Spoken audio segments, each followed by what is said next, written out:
Like, subscribe, and hit the bell to see more of ERD's repairs. We received this RobertShaw level sensor along with a dozen others for repair. Used in several industries for both liquids and solids, these units are meant to precisely measure material amounts. The units came in shorted, so we gave them all a complete rebuild. With our test in the video, you can see the sensor is active and ready for use again.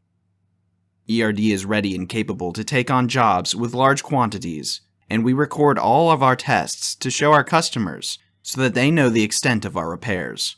So if you have any repair needs, call now for your quote.